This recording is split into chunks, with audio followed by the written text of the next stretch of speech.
In the mid-18th century, historical records show the Indian subcontinent produced 24.5% of the world's total industrial output. Quantitative historian Shireen Musvi analyzed data from 1595 and found that the per capita wheat income in the empire was significantly higher than it would be under British rule in the early 20th century. This concentration of wealth allowed the state to fund continuous public works and monumental architecture that remains standing centuries later. Standard accounts often attribute this prosperity to a massive population, fertile geography, or passive agricultural luck. Instead, Mughal wealth resulted from a meticulously engineered proto-industrial economic machine driven by strict administrative statecraft. After consolidating his military conquests in the late 1500s, Emperor Akbar and his chief historian Abul Fazal shifted the state's focus towards administrative consolidation. Abul Fazal codified the mechanics of this system in the Ain-e-Akbari, an exhaustive administrative gazetteer detailing every segment of the empire's internal operations. The third volume, the Mulk-Abadi, functions as the empire's core operating system, containing the exact judicial, executive, and revenue regulations for each province.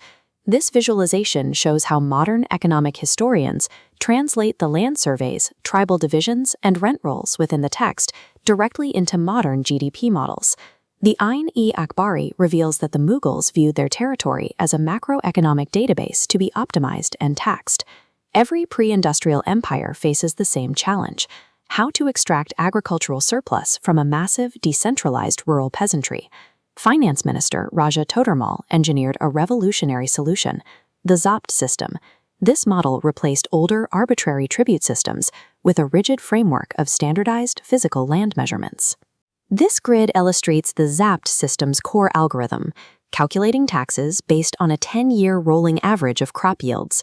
This protected the revenue stream from single-year monsoon failures. Furthermore, the state used these precise brackets to incentivize high-value cash crops like cotton, indigo, sugarcane, and opium. The Zapt system replaced arbitrary feudal extraction with a predictable, incentivized revenue engine that dictated agricultural output. The most disruptive economic regulation in the Ain-e-Akbari was the mandate that all land taxes be paid in currency. This ended the tradition of payment in grain or livestock.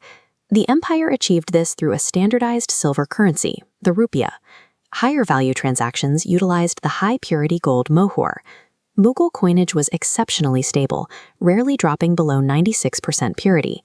For daily, localized trade, the economy utilized the lower denomination copper dam. Mandating cash taxes created a forced macroeconomic loop. To acquire the silver required by the state, peasant farmers had to sell their surplus grain and cash crops at local markets. This state-mandated need for physical cash fueled a booming network of money lenders and indigenous banking institutions known as sarafs. Once collected, that currency flowed upward to fund the Mansabdari, the imperial military and administrative salary structure.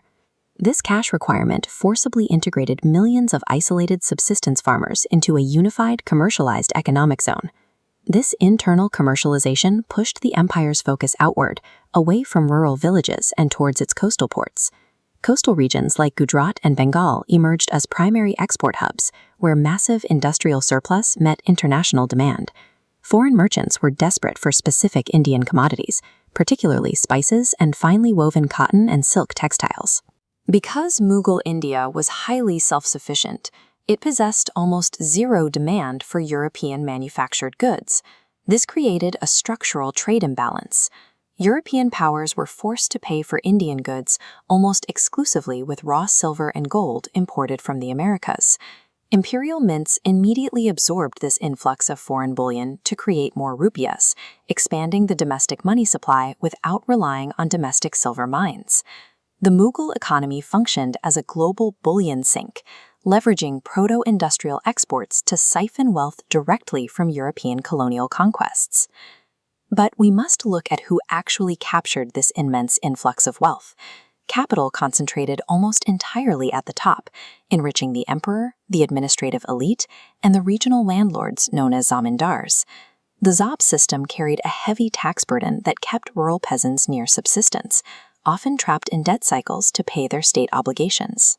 The empire rested on three pillars: the exhaustive data collection of the Ain-e-Akbari, the forced monetization of agriculture, and an export-driven machine that absorbed global bullion.